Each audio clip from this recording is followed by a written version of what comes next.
Hey, hi everybody. Welcome to my monthly hangout with my Patreon patrons. Let's get this over with so I can watch Star Trek Continues. Oh, we love you too, Steve. I'm kidding. I'm just kidding. Will they publish another one? Yeah, actually, yeah. It was published just like a minute ago. So literally, as soon as we're done with our hangout, I'm going to watch the next episode of Star Trek Continues. Yeah. Well, where can we watch this? Everybody else should do that too. All the BS associated with X and R notwithstanding, I still want to see X and R come out.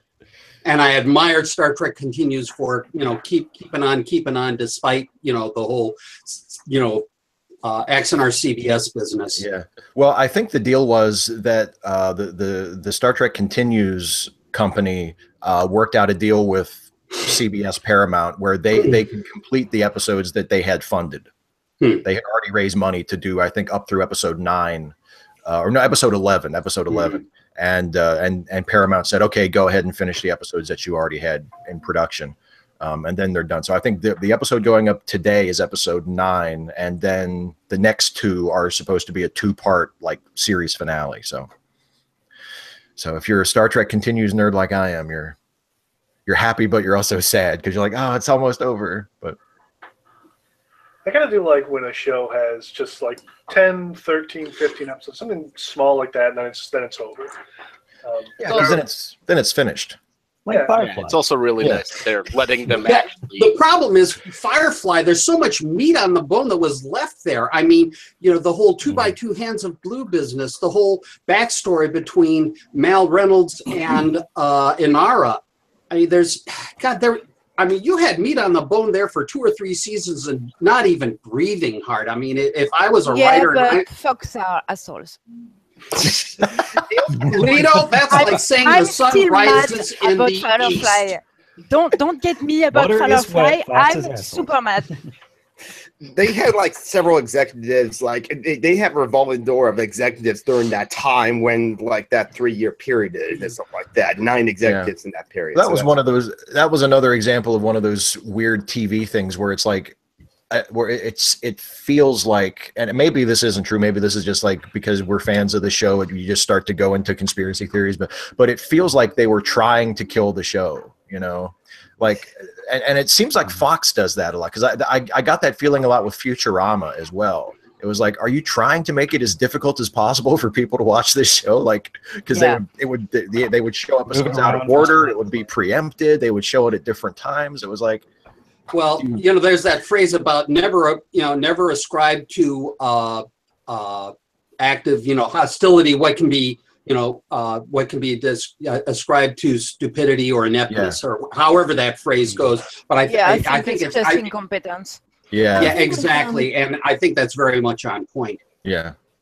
I think it was Joss Whedon or a documentary about Firefly, because I had that problem with Fox of having the show shown out of order and not be supported and put on a bad time slot. That the people at Fox who do the commissioning of the shows are really intelligent and witty and catch talent like Futurama, like Firefly, but it's the scheduling people.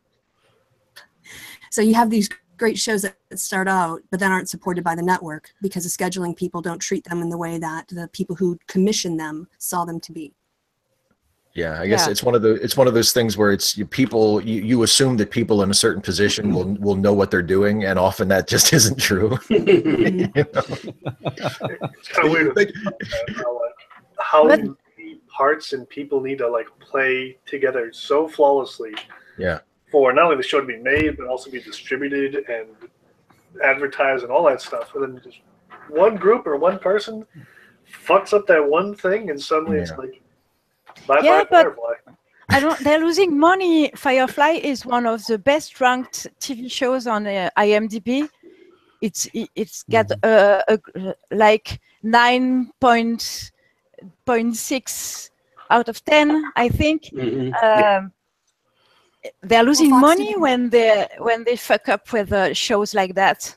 Fox did the same thing with Family Guy. They took it off air, and then they brought out the DVDs. The DVDs just exploded, and they recommissioned the show. Mm-hmm. Again, I think I was just going to bring that up because I think maybe that's one of the reasons why Firefly fans are so are still so aggrieved about it, is because other shows have sort of died a premature death and then been brought back, shows that seemingly don't have as rabid a fan base as Firefly does.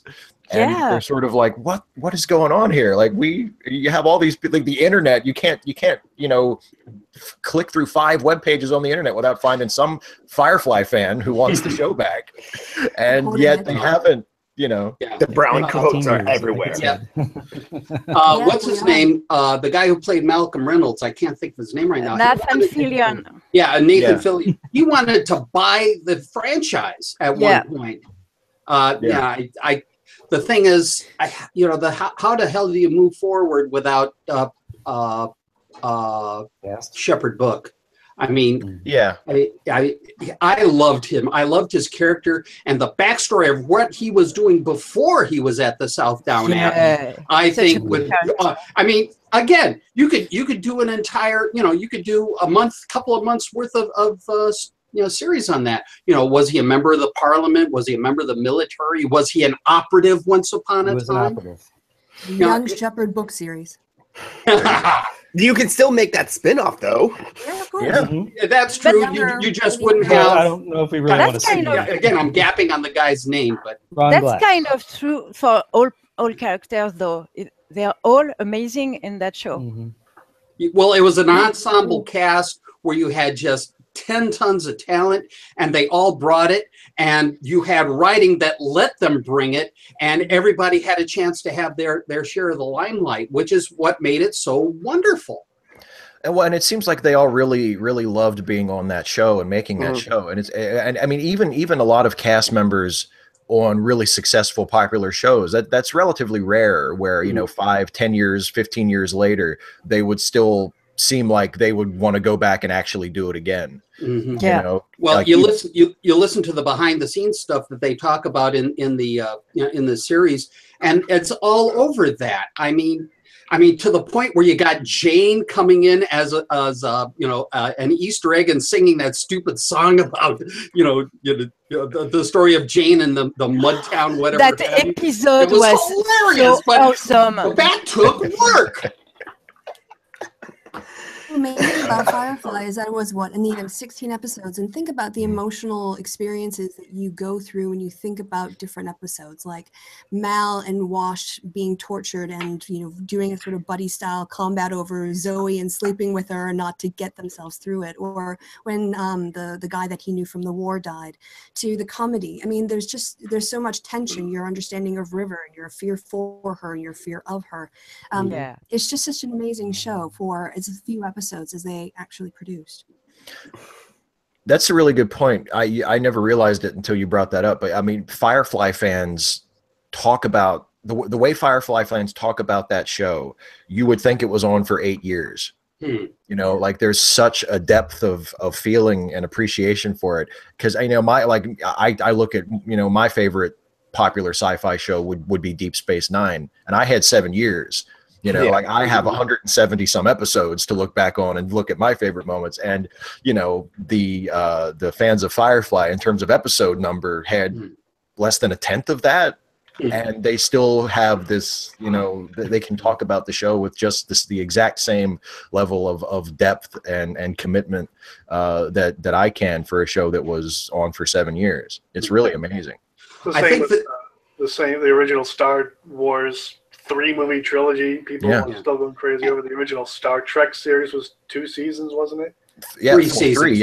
Well, actually something short of 3 seasons. And if you pardon my throwing my 2 cents in, Babylon 5. I mean, the first season. Oh, that show is so awesome. The first season was weak. The 5th season was weak, but 2, 3, and 4, wall to freaking wall. And then he ends it with, you know, sleeping in light. I still can't watch that episode without leaking tears. It is that good. I agree. And he fought with whoever it was Turner Broadcasting, whoever it was that was airing that at the time. And I mean, he got his 5th year, and then he had Crusade, and Crusade got jerked around the same way that Firefly got jerked around. And, you know, there was, again, huge promise, getting fucked over by a bunch of TV execs who don't know their asses from their elbows. Yeah. Babylon 5 was, I agree. I agree exactly with what you said there. I think Babylon 5 is one of the best examples I can think of a show that found its sweet spot, because I watched it the first year and I thought it was terrible that first season. That first season is awful. I thought it was incredibly. The thing is, I watched the pilot, The Gathering, and it didn't really resonate with me. And I said, okay, well, it's and then I was channel surfing, and I come in on this guy John J. Sheridan. And he's dealing with a bunch of Minbari in this ship called the Tricati, and he's quoting Abraham Lincoln, and he's acting like a mensch, and I'm sort of going, really, and it's that's what sunk the hook for me, was mostly Bruce Boxleitner, who I thought just lit it up as Sheridan, and then Mira Furlan as Delenn. She completely lit it up. She was terrific. She was fantastic, and just it's again it's that ensemble thing where everybody has their moment in the sun and everybody brings it. Nobody phones it in. That's what makes it sing. Yeah. And good writing behind it for the people to bring it, to bring exactly. Yes. I mean, Matthew mentioned that in a hangout that Chrissy and I did earlier this month, and the writer for that show had a whole bunch of notes and planned it out and knew where he was going. He years. That was J. Michael Straczynski, and it's worth keeping in mind. The whole point of Babylon 5 was to be, quote, a novel for television, end quote. He had plotted out a 5-year arc where each year was, one of the basic elements of novel writing. You have the introduction, you have the rising action, you have the conflict, you have the resolution, you have the aftermath. And that's exactly the way he wanted it structured. And hey, fantastic. He actually was able to execute it. The sad part is, I thought the telepath business in season 5 was weak. I think that they could have gone directly to the whole issue of the Centauri and the Garibaldi and his alcoholism, which I love Garibaldi. That was brilliant. I think he's my favorite character in this show. I'll have to say mine has to be Lando Mollari. He is. Yeah. He is. Lando and he's the most human. He is the most flawed. He's the most interesting. I'm just glad that J. Michael Straczynski is getting another chance now with Sense8, because I think that show has the same potential that Babylon 5 had. Yeah. He's such an amazing writer. The thing as a writer that really impresses me when I think about Babylon 5 is that he wrote himself almost every episode of that show. Very true. I think after season 1, he wrote every single episode. Not quite. Yes. And the thing is, I can think of a great example in that the Day of the Dead, which is another one of those episodes he didn't write and I love, and not just because Penn and Teller do a guest shot in it, but it has Garibaldi and that gal from the Gropos, the Ground Pounders, and it just had qualities to it, just that mythic quality that he brought to it that, and the hell of it is, we all know that Straczynski's an atheist, and yet he's willing to play with these mythic, spiritual, religious qualities. It's all throughout the series, and yet he brings credibility to it, which I think is phenomenal. Yeah, it's really rare. Credibility to religion. it's really rare for a long running show like that to have one person be the primary writer on the vast majority of the episodes. It's very common for the showrunner to work on every episode and to have his fingerprints or her fingerprints on most of the episodes, doing rewrites and such, but to be the primary author of almost every episode is it's almost unheard of. I know David E. Kelly used to do that on his shows. But other than that, for a long running show like that had a nice 5-year run, that's very, very rare.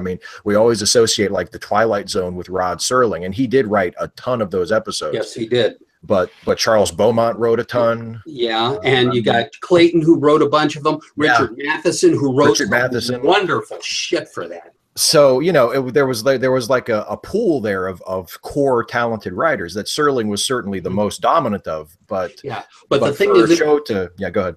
The thing in that case is every episode was a clean sheet of paper. You're not talking about any kind of continuing action. Whereas, of course, with Babylon 5, with Firefly, with shows like that, there is an arc. There is an overall story arc. In the case of Babylon 5 particularly, it was very intentional. And again, the whole novel for television business. No, I want to watch it again. I want to watch it. Period. I have not seen it at all, but I owe it to yourself. I should. It's good. Hang on during the first season because it's there's no element. I mean, but it's worth it. Yeah, I'm trying to think of the name of the episode where they introduce all the different religions, and they have that one event when the Minbari are demoing their religion and describing what's going on with that, because later on they talk about we're some very significant glances shared. Well, somebody got married, and don't worry. And Sinclair's going, what? Don't worry, I can handle watching bad television. I am an anime fan. Go Speed Racer! Go Speed Racer! It's cheap. Is all. Oh God, Speed Racer! Why they're attacking the Mach 5? It must be because their dad hid the plans for the Mach 5 in the windshield. I remember that one. Yes, the thing is like. That was true. We saw him do that early episode. It's like, oh God. Speaking of bad, that first season of This Is Legends of Tomorrow is awful. It's and it's so addictive in the same time. I don't understand. I don't get it. I was just thinking of that, Leto, because you asked that question in one of my videos. I was just thinking about how just what a joy bad television can be sometimes. The second season looks pretty good, though. It's pretty funny and goofy, and it seems intentional, which wasn't the case in the first season. It was just bad acting. By the way, I think it's a good show. I think I wouldn't say it's a good show. I think it's a really fun show. I think it's a really fun show. I love watching that. I find it awful, but I don't know. I'm addicted. By the way, coming back to Speed Racer for just a moment, you have seen the movie, right? Oh, no, I have not seen the movie. Oh, you owe it to yourself. But my oldest brother has seen it. He loves that movie. It's a live-action cartoon. I know I should see it. Well, what Speed Racer the movie is Technicolor on acid. The saving grace is it's really good acid. I mean, it's not the brown stuff you got at Woodstock back in '69. And the thing is, one little giveaway. They mimic it right down to the screwy guy with the ridiculous beard with the winner's cup in Winner's Circle. I mean, I saw that. I went, "You're kidding!" They actually caught that. There is something to be. There is something to be said for when people do film adaptations of TV shows, especially like live action from a cartoon, of trying to get it as exactly right as you can. I mean, I thought one of the things that disappoints me the most about, because my favorite cartoon growing up was He-Man, and they did do a live action movie of He-Man, and it was nothing like the cartoon. It was like this weird cross between like Star Wars and like a Road Warrior movie, and then he traveled to Earth, and it was just weird. And there have been rumors for years of them wanting to do another He-Man movie. And I feel like if they don't do a riff on the cartoon, then they're missing the boat. Like, I mean, Prince Adam and He-Man have to look exactly the same, and nobody ever has to notice that they're the same person. It has to be big and corny and awkward, and they have to have like live action recreations of some of those famous like stock shots that they use in the animation where it's like Prince Adam or He-Man, because it's the same fucking shot from like the shoulders up looking this way. looking that way. I mean, I feel like if you're not doing that, you're totally missing the point of the whole thing. So in regard to like live action adaptation of cartoons or Japanese cartoons, I think Speed Racer is the best one because the only other two ones I can think of is Dragon Ball Evolution. That movie sucks. And the Ghost in the Shell movie that I unfortunately saw in theaters. It's not a movie. It's a collage. That's what that movie is. And it's like I hated it. I didn't like that movie at all. I watched the honest trailer on YouTube a couple days ago of Ghost in the Shell, and it was hilarious. Honest trailers always are funny, but that one was particularly fun. I gotta watch that now. More things for me to watch. You don't know honest trailers? I have heard of them, yes, but I haven't watched them. I know it's so funny. Yeah. I would also recommend Death Note, although I wouldn't necessarily recommend that. That's another one. Rurouni Kenshin. I forget what that movie's called, though. Oh, and, yeah. Blood Plus had a live-action adaptation that's pretty good as well. Okay. Did you say Love Plus or Blood Plus? Blood Plus. Yes. Okay. Because Love Plus is entirely different. Yeah, Together, sure. As far as I know, that's not an anime, but I would be but I wouldn't be surprised. Not to be confused with Atheism Plus. Anime Plus. It's anime, but it also has an awareness of social issues. Yeah. Which I think would be awesome. I think there is an anime feminist website, and so it's like, and what people who love anime that are feminists and they kind of like review it or look at it through their lens, stuff like that. It's just all in text, but like there is anime feminists out there, so that's worth looking into. Well, just keep them away from Sailor Moon. I was surprised. I can't. I can't remember any specific titles because it's been a very long time since I watched any anime like with any kind of seriousness. But I long time ago, like 15, 16, 17 years ago, my girlfriend at the time was a big anime fan, and I would watch stuff with her, and I was surprised by how progressive a lot of it was. Like if you watch the right show, some of it is like explicitly feminist and about women's empowerment. So it certainly depends. Certainly depends.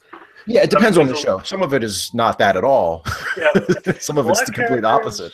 Cross-dressers and trans people are still very much not depicted well. I was just thinking that. It was like, wait a minute. It's like, what kind of feminist anime is there? It's just like, I can think of like a Rose of Versailles with the main character Oscar being a woman, but was raised as a boy essentially and a soldier, and she just like is like that. Revolutionary Girl Utena is a really good one though. The main character was rescued by a prince and loves that prince so much and thankful for that prince. She decides she wants to become a prince, and so she wears boys' clothes for most of it. Which is the plot of so many Shakespeare comedies you can't even count them. Yeah, that's true too. Yeah, seriously, how many times did Shakespeare do that? At least a couple of 3 times at least. As You Like It. I love that he knows off the top of his head. He's gonna tick them off. Here we go.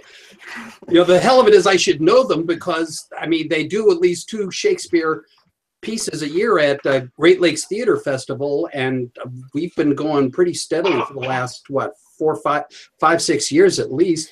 And I'll tell you, Steve, you ever make it over here? We're going to the Hannah. I would love to.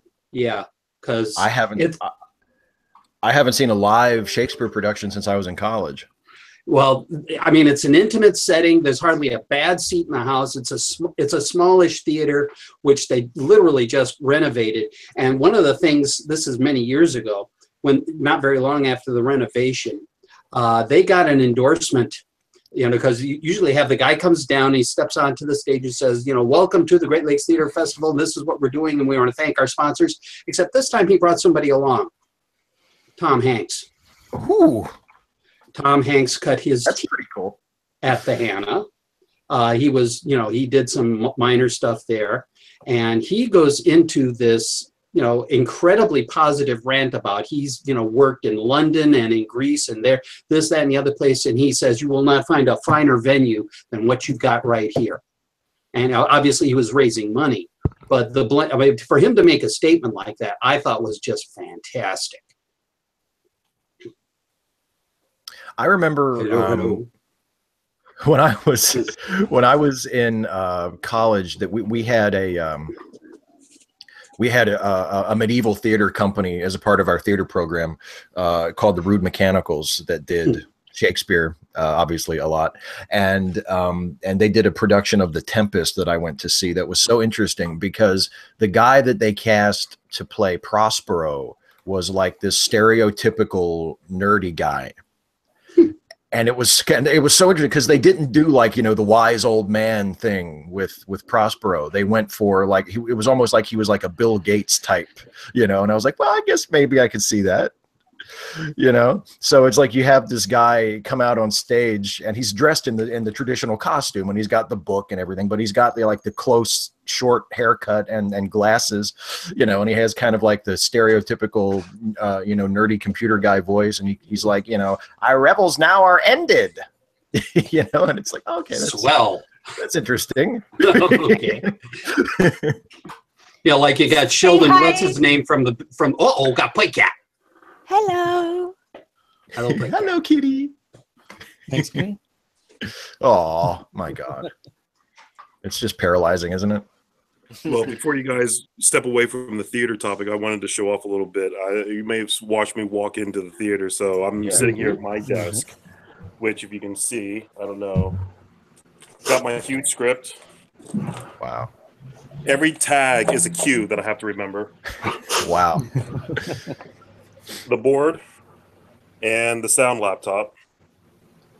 And of course, the stage is down there. Cool. So that's what I'm doing. That's today. awesome. What's the play? It's Horton Foote's Night Seasons. It's about the Weems family, who personally I find to be reprehensible because they all seem to be just worried about money and other things like that, and they kind of stunt the growth of one of their daughters. Variations on the Little Foxes. Yeah, Sounds like it's an interesting play. So if you're down here, you should come see it. But so this is live theater here, going on in about 1 hour and a half. Oh, terrific! That's so cool. That is seriously cool. Yeah. I went to a live podcast recording a couple weeks ago. The Inciting Incident podcast had its 100th episode, and Eli talked about that on his blog. I remember. Oh my shit, Steve was there. Yeah, and there was a funny moment toward the beginning when during the first half when the crew from Scathing Atheist was on stage, and when Eli started to talk, his microphone was turned up really, really, really loud. And he made a joke about it, and he said, like, "Hey, can the high school student in the sound booth turn this down a little bit?" And he says something, and he said, like, "I hope your class credit is worth it," or something. So she turned his mic off. One of the biggest, funniest things that happened. And she was like, "Okay," she just turned it off. Yeah, that's a hell of a deal. I was the AV guy in high school. I was the guy who knew how to run the Bell and Howells back when there were Bell and Howells. I was the AV guy in high school as well, so I know what you're talking about. Except I was dealing with VCRs and big, heavy TVs. Yeah, well, we had these, the trucks with a Bell and Howell projector, and then the mirrored and the membrane screen, so you could project the thing in, and of course it always came up backwards. But I mean, that's how we did it back in the '60s. I mean,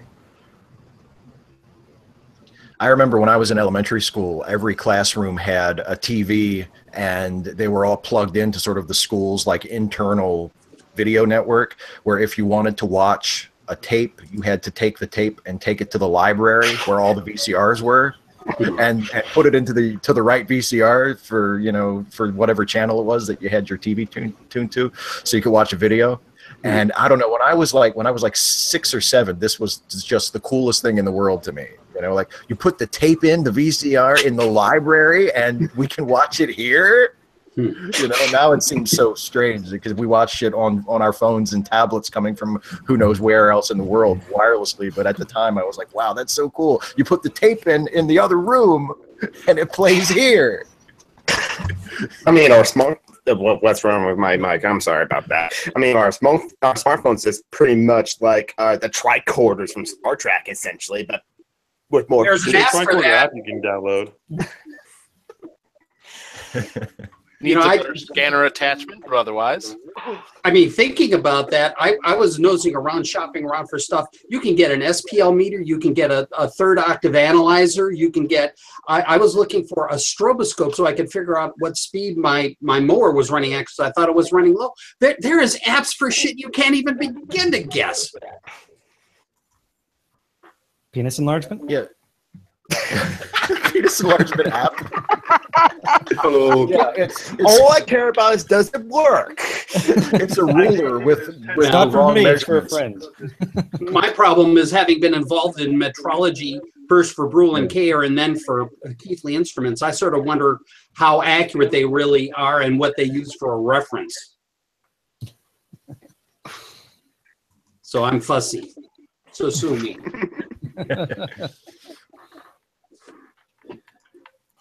So, Steve. Yes, that's my friend. Yes, that inciting incident podcast episode thing. I wish I'd known about this earlier because I'm like 2 months behind on the podcast. Bad echo. Yeah, I'm getting some. I'm getting some echo. Yeah, I don't know if it's you, Brett, or if it's somebody else, but Echo. I don't Yeah. think it would be me unless I And it's just Brett. mics on, which I don't believe I do. Maybe it was me. He muted himself. Start talking, Brent. Yeah, sure. Blah blah blah. I am talking. I am Brent. I'm so great. Hello, Brent. Oh, it's okay Yeah. now. Okay. yeah, the echo's gone. I think now. you fixed the echo. You're still quiet. All I had to do was talk about how great I am, and it worked. There we go. Okay, Alright, sorry, let me turn on my gain a little bit too. there you go. Lost my train. Basically, just saying. The I was like 2 podcast months that Steve behind. was on. Yeah, I was like We're 2 talking about the months inciting behind on all incident. Inciting incident. Yeah, I was like 2 months behind on all the podcasts, and when I finally started catching up again and hearing like, oh yeah, the inciting incident 100th episode, and hearing about all the people who are going to be there. God, I'm just drawing a blank on all of them now, but Ari and Yeah. do you know who I'm talking about? Yeah, the Atheist Manifesto. Yeah, Ari and Callie. Yeah. Callie Wright. Callie Wright. I always forget her name for some reason. Her name? I'm sorry. I actually forget what Ari identifies as. Excuse me. So I may not be using the improper pronoun. Ari is they, I believe. They? Okay. I don't want to be a dick and use the wrong one. Which, Yeah. actually, my brother and I were having a discussion about gender pronouns the other day because it's like, why do we fucking even have gender pronouns? Like, why do we, like, it's the only piece of information that we convey through another word. We say he or she, and there's a gender. Like, and of course, I understand why, because it's so important to so many people to know who someone's gender is, because then you can assign all this information to them by knowing. Right. Hello, nice to meet you. Tell me about your genitalia. Yes, exactly. Exactly. I will too. But we don't have pronouns for anything else. We don't have pronouns for that include their height or include their intelligence. It's just gender. That just seems so Make intelligence pronouns. Well, circling back to Star Trek, remember that one episode where Kirk was screaming about how they call the ship she? Yeah. Yeah, and I mean, Yeah, amok time. Kirk even says, "I already have a woman in my life. Her name's the Enterprise." Exactly. Take it easy there, Jim. So he was okay. That explains a lot about his relationship with the ship. What's the nature of your relationship with the Enterprise, Jim? I can see him having sex with the ship. In a sci-fi show, Ophelia. they call their ships she. Yeah. Mm-hmm. Well, yeah. I mean, Ships are always girls. I think boats are too. No. yeah. I think Yeah, vehicles in yeah. general are typical. If you name your whatever it is, your boat, your car, Cars. yeah, it's kind of a norm to name with a female name, which is it's like okay, I guess. Okay, I then have a I'm- friend who named her car Wolfgang. So what about aircraft carriers named after presidents? I guess the USS Ronald Reagan is still a she. But about pronouns, I don't get why people are so reluctant to the they in English, because in French we don't have a neutral pronoun. It doesn't exist, so we had to make some up for people who don't identify as male or female. And I don't get why you wouldn't use one when you have one. It's so silly. We used to use they all the time, but then some jackass came along and said, no, you're not allowed to do that. Yeah. Well, yeah, I've used they as a gender neutral pronoun since I was a kid. And I mean, so I think occasionally we were fussed by like English teachers, in elementary school rulers and stuff like that. Yeah, like stop saying they. It's plural. It's grammatically correct to say this. Yeah, Steve. On my side of the Mason-Dixon, they wasn't allowed. It's a singular. So yeah, and you're stuck with it, which is going to go over like a Led Zeppelin. Yeah, people don't like that too much. But it's the same thing as like, okay, we weren't supposed to say ain't either, but guess what? I still said it. I still say it. Yeah, and not only that, but in spell checks that are at least on Firefox, ain't comes up fine, no problem. Yeah, and gonna comes up fine. And y'all. Yeah.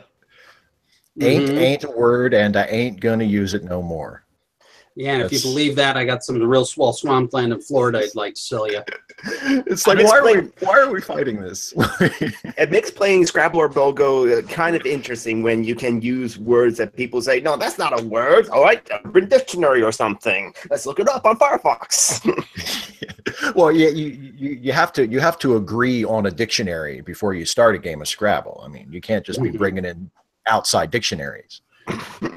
That's interesting too. That's interesting too, because I just got into this Microsoft Ultimate Word Games stuff, where they have got some shit for words that I haven't referred to a dictionary yet, but some of this stuff I'm just going, where did they get that? Okay. Well, in English we do have the word one. So what would one like to do is it's basically really old-fashioned. It's sort of 18th century, 19th century British English, but it does exist in other languages, like man. I use it a lot in English. There's no equivalent in French either. Okay. Yes, maybe there's on. On. It's a neutral pronoun, but not to talk about someone precise. It's something pretty nebulous even for us. Right. Like my language is fucked up. They all are. Seriously, we gender everything. My table have a gender. My table is a girl, but my stool is a boy. Okay, and we don't know why. It's completely random. It's awful.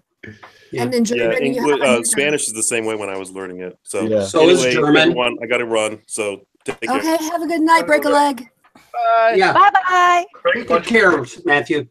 Yeah. Turn off all their microphones. Just randomly change the levels. The gender binary is deeply embedded not only in our culture and our artwork and our writing and our but in our language and our grammar.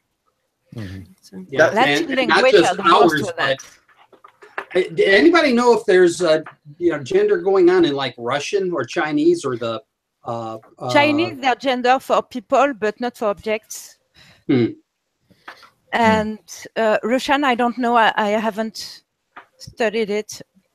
So that is one of the things that makes it so difficult, I think, to sort of break through people's resistance to different concepts of gender, is because the male-female construct is embedded in language. And when we learn language from the time that we're babies, so we sort of assume that it just is the way it is. Like, we forget that language is a construct. The language is something that we made up to help us understand and communicate. And it's not just there is no such thing as, well, it is just the way it is. It's in French, when we learn grammar, there is a rule. It's the masculine wins. Of course. Who made up that rule, I wonder? It's because masculine is kind of the gender neutral, but it's not. But anyway, they teach us that the masculine wins, which means if there are 100 women and 1 man, we still gender the group as masculine. Because God forbid that man be referred to in a feminine way. That would the penis always wins. Right off, well, it's a pretty recent rule, actually. It was made up in the 19th century. It's the same in Spanish. Always the 19th century. Before, it was the rule was I don't remember, but it was a proximity rule. So for objects, it was the word was the most close to the adjective in the sentence was the word who won, gender wise. Now it's the masculine always, because a guy decided that men were noble and women were weak, or some bullshit like that. So the masculine wins. That's why we learn as children, and that's funny because anti-feminists in France don't get how it's harmful. Women are erased.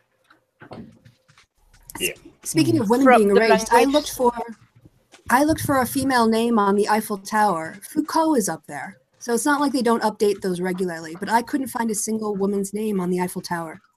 Yeah, there's very few women in streets, in science monuments, things like that. I think at the Panthéon in Paris, I think there's one woman. It's Marie Curie, because her husband is there, and so she's buried with him.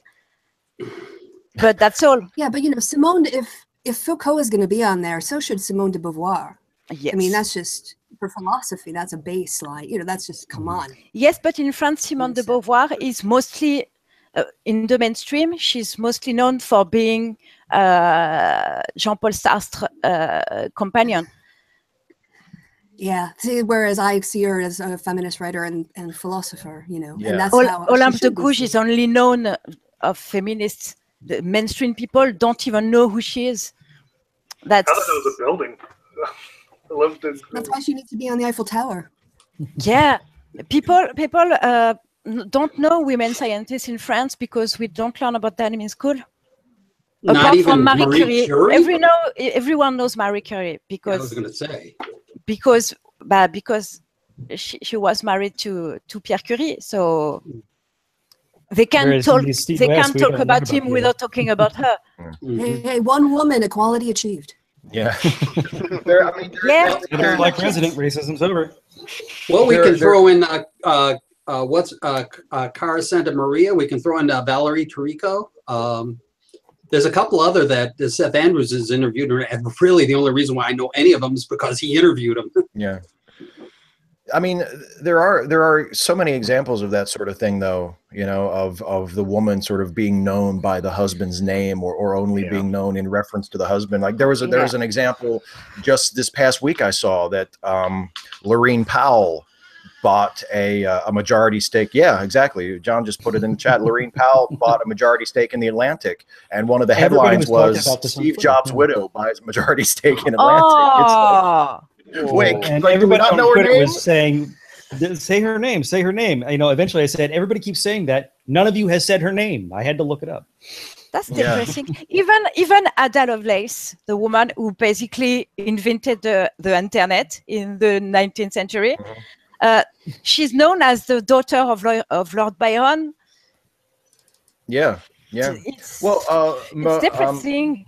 Mary Shelley. In the first edition of Frankenstein, she was credited as Mrs. Percy Shelley. Oh, I mean, like that's not her name. She has her own name. Fuck. Actually, I think that's even the credit. That's even the credit, if I'm not mistaken, on the original Frankenstein movie. the James Whale Boris Karloff movie, when it gets to the based on the novel by, I'm pretty sure it says based on the novel Frankenstein by Mrs. Percy B. Shelley. Wow. Which is just so strange. Like Mary Shelley, Frankenstein. Like how hard is this? And her mother was like her mother was a feminist. Like that had to come on. That being said, things in my country are far less worse than in yours. Yeah. So I'm going to stop complaining when I talk with you, because I feel so much for you guys. I'm lucky I live in a blue state, I guess. Yeah, we were talking earlier. Lauren brought up Hanlon's razor, like never attribute to malice that which can be attributed to incompetence. And the thing is, we've got plenty of both. So I think the level of incompetence is kind of saving us at this point. Because we have these deeply malicious people who are just so bad at their jobs that they can't actually accomplish all of the horrible things that they want to do. So every week we watch Last Week Tonight, and every week my partner and I, when we learn what happened in the US, because we don't watch the news, it's too depressing, and we are like, our face is like that. Yeah. Why? It's bad enough in my country, but when I see, even in the UK, it's a shit fest. I think a federal judge just blocked an Alabama law that would have required women to get the notification and permission of their rapists if they wanted to obtain an abortion. Oh, it has all men, and also their rapists. Good Lord. So that's been staying, but it's but the Republican Party is not anti-woman. Don't dare think that. They love women. They put them up on a pedestal. Yeah, exactly. and I still have that swampland in Florida for anyone who wants to buy it. I mean, I put them on the pedestal because that's where the stove is. They can't cook it. Exactly. No. That's where the Miss America pageant is, and they have to compete for the approval of the men in the room. I make this point in the video that I'm putting up tomorrow, actually. With Trump specifically, like it's that combination of malice and incompetence, because he, this past week he tweets out this declaration that trans people will be banned from the military, and then within that guy on Twitter from the military. Within a day we find out his Secretary of Defense and the Joint Chiefs of Staff have no idea what he's talking about. So what? It's not just that you're an asshole. It's that you're you're a liar. It's that you're so bad at it. So Steve, I know you're probably not a patron of the Cognitive Dissonance podcast, but Eli Bosnick just did an hour and 40-minute, I think, interview with, he was on their show, and it was just about the anti-trans tweets and that whole thing. Yeah. I don't know why I'm telling you this. You can't listen to it with a bigger patron, but it's a phenomenal listen if you ever happen to get your hands on it. I saw Eli tweeting about it, and I thought that sounds interesting, but I haven't heard it. But yeah, it's just an hour and 40 minutes essentially of them talking about that bill, and he makes excellent points. Like 15% of our military, I think, is in combat roles, and 85% support. It's so those 85% support can just fuck off. Yeah, it's like the astronauts versus the support team at NASA. The astronauts, what everybody sees. Nobody sees the logistics. Nobody sees the quartermasters. Nobody sees the guys who are, who are backstopping these guys who are on the front line with the AR-15s and the F-15s. Even if you think women or trans people can't face being soldiers for whatever reason, which is bullshit, but let's say you believe that, they're creating a problem that doesn't exist. All these support roles they can fill, Well, it's not even support roles. I just got an email the other day. Somebody, I'm pretty sure said that they were on the front lines and they were trans. Yeah, good for them. So and my attitude is, hey, rock and roll, thrill your soul, and Donnie dear, what is your malfunction? I think it's the same. It's the same sort of problem that people had or said would happen with if gay people were allowed to serve openly. I mean, the problem. And black people. The problem isn't will they be fit soldiers. We already know that they are because they're there and they have been for a long time. The issue is weren't out. Yeah, the issue is what happens if we let them serve openly. And the only reason why letting trans people serve openly would be a problem would be if other people who aren't trans necessarily and might have a problem with it can't get over it. And you're basically saying, I'm sorry, I don't think our highly trained troops who are like, put up on pedestals like no other citizens of our society as the best of us and our heroes, right? They just couldn't get over it. They just wouldn't be able to get over it. So we need to we had similar arguments 20 years ago when they changed the rules of the British Army. Yeah. And you know what happened? Nothing. Nothing. Yeah. Nothing at all. And the British military is now seen as a LGBTQ champion. They join the Pride event. All the British camps and the gay flag during Pride Week. It's seen as a great strength of diversity within the military, and nobody's been raped, and nobody's been distracted from combat, and nobody's refused to go anywhere because of their sexuality. It's been an absolute non-issue, and we had all the same geriatrics coming on TV saying, "Oh, it'll break down discipline, and we got to deal with showers and toilets and other amazingly implausibly complex logistic problems," and nothing. It's a created problem. It's a concession to the evangelicals from Trump because they just can't get over "don't ask, don't tell" ever happened. And the lowest bar they can get. Sorry for my rant there. It really tells you something about our country where the right is obsessed with the military. They just want to give it more funding, and they want to get it bigger and stronger and more R&D and all that. It's got nowhere near enough right now. Yeah. But they still don't want to have a whole bunch of our citizens being a part of it because they hate those people more than they love our military. And they themselves avoid being in the military. I mean, name me a significant Republican other than John McCain who's served and is up front in the military. I was going to say John McCain. Thank you for that information. Well, and one of the other arguments that people, specific to the trans issue, that people make is they say, well, trans people will just join the military, and then so the military will pay for their transition. Plan. Great plan. To pay for their college anyway. I mean, what's your point? Exactly. That's what I was going to say.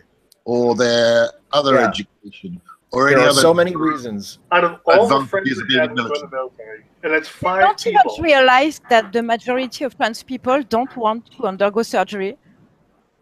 Yeah. Because if you can avoid,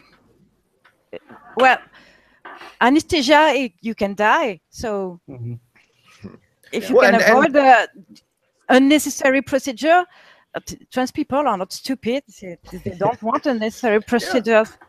Most of them don't want surgery. It's such a weak argument, even if it was based in reality. It's so weak. And the financial arguments are completely baseless as well, because the U.S. military goes through baseless. That's the word I was looking for. You're welcome. The U.S. military spends money. I mean, when I was attached to the U.S. military in Kabul, they had to build basically a building. They call it a building. It was built out of 8 shipping containers, and the Afghan contractor quoted $57,000, but it was given to an American contractor who quoted $1.5 million. Now, just understand, the land is free, the power is free, the water's free, and the actual containers themselves were provided, that were already purchased, and an American contractor bolted them together for $1.5 million, and even then they hired Afghans to actually do the work. And I think the most complex part was welding on a fire escape. I hope it was one hell of a fire escape. Well, I mean, the argument can't afford the sex changes. Yeah, well, and do you know CNN reported this in the wake of Trump's tweet, where he explicitly said, "Oh, it will be too expensive to pay for their healthcare costs," and the Pentagon conducted a survey last year when they were looking at allowing trans folk to serve openly. And one of the things they looked at, obviously, was how much extra would it cost.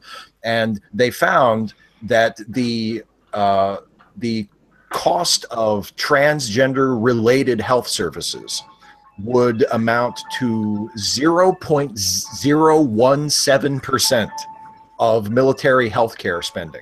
That's not even 0.01%. God, it's huge. Yeah. That's not even all military. How much does military spend on alcohol therapy, on alcohol abuse? Yeah. It's just it's ridiculous. I mean, to think that, well, gee, I don't know. We better to just not let them, not let them serve. Yeah, 0.017% of healthcare costs. Once again, they're looking for simplistic answers to complex questions, and they can't be bothered to to sweat the details or any of it. Steve, I wonder. Situation. They just don't like trans people. They just say it. That's it. They're icky. They're weird. They're so alien to me. They make me feel funny inside, and I don't like that. They make me question about these things. I didn't want to think about these things. That's what they make me do.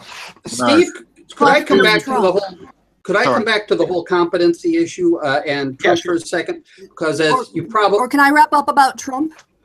Can I just finish up the Trump? Put the wrap on it, Christy. I've been waiting. Yeah, go for it, Christy. I've been waiting for a right way to enter, and it's a good time. The point I wanted to make was that although I agree with everything that's been said, I think it's also important that we take a step back. I think we're facing a massive crisis, and I don't know if it's a constitutional crisis, but it is a crisis for the form of government we've chosen. We're watching the office of the presidency being debased every day. And I find myself on Twitter retweeting Joe Scarborough, George Will, David Frum, and it's because what we have in common is our respect for the office. At watching the office of the presidency become a reality show, I think our biggest challenge going forward as a country in terms of dealing with the results of the Trump presidency is I would love to see a national movement for us to be small C conservatives and go back. I mean, I am longing for the days of Newt Gingrich versus Bill Clinton at this point. If we could just get back to that, if we could just get back to that level of decorum, I would be happy. And I know that all of these individual issues need to be dealt with, but I think there's a larger narrative of destruction. It's like watching a plane going down, and as people are falling out of the plane, we're mourning every single death, but the plane itself is going down. And I just wanted to, before we ended the conversation on Trump, point that out because it's been on my mind today. Well, it is a car crash, and it is like a car crash in as much that, as horrific as it is, you still can't take your eyes off it.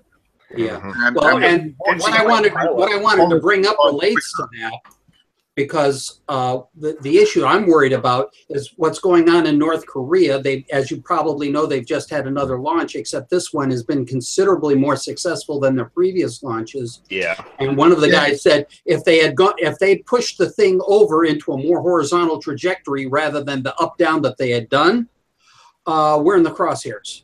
And my question is this. How is Trump, can we have a measured response from somebody who doesn't even know how to measure his own penis? Well, he goes by hand size, so he gets an inaccurate. It's like 18 hands. I'm really hoping there's a secret pact between all the guys that carry the football, and they just said, right, if he goes crazy, we're just gonna smash it. Yeah. Yes. That's what I'm hoping. They're just going to put a 9mm round through the software. See, my attitude is this. I like the idea of them like holding it above their head so he can't reach it much more than them just destroying it. At the risk of sounding like a Monday morning quarterback, my thought is this: if Kim Jong-un does something stupid, you know what you go after first? His artillery. We go after his artillery. We take it down as hard as we possibly can so that Kim Jong-un can't retaliate against South Korea. Then we hammer Pyongyang. I don't think they're as irrational as we think. Yeah, Robert, I sincerely hope you're right. But the thing is, I mean, these are guys who have gone after nuclear weapons to use them. Yeah. I would say there's a really good piece on AM Joy that was broadcast earlier today. And there's an expert who was in Korea during the time back when there was almost the Korean War. He's talking about the mistakes that Trump would make in terms of dealing with North Korea by escalating tensions, because as I think it was Robert pointed out, that they're doing this to get leverage. Yeah. There are things that they want. And it's yes. And the other thing too I've noticed about American news is you guys always assume the missiles are pointed at you. Yeah, right. Yeah, well, in Kim Jong-un's case, he's made it pretty obvious. I mean, there's also, I'm just saying that there's a kind of version of the media that kind of gins it up in a way, I think, that again makes it harder to see that there are rational reasons behind this, and that this pattern goes all the way back to what his father did. He did this in order to get people to the table, in order to get things for his country so that his regime can survive. They want to survive. And if Trump understands that, if his generals understand that, then we're going to be in a much better position. But if he tries to basically, tough boy and bully him out of it, then you're looking at escalation. His position is based upon having an external threat and somebody else to blame for their woes. And whilst they're building missiles, which they claim can get there, let's face it, they're not being verified, then it maintains his power both within the country and maintains his credibility externally, that he needs to be someone that's taken seriously beside his stupid haircut. Say that about both of those, Trump and Un. I think that's a good note to end on. We know where you want to end now. Go to your Star Trek. I want to watch the new episode of Star Trek Continues. Nerd. I'm proud to be a nerd. I'm going to wear his badge of honor. I'm going to go watch a Star Trek fan film now. So anyway, I am going to go do that. But thanks to everybody who joined me for this. As always, this is seriously one of my favorite things that I do every month. Yeah, I love all you guys, and I love everybody for watching, and for if you support my Patreon page, thank you so much. Whether you're here or not, if you like what I do on YouTube and you have a few spare bucks a month to throw around, you can go to patreon.com/Steve Shives and become a patron. And one of the little rewards that you get for supporting me is you get a chance to do this every month. And this is a lot of fun. I really love doing this. So thanks to everybody who is here with me today. Thanks to all of you for watching, and we'll see you next month and do this all over again.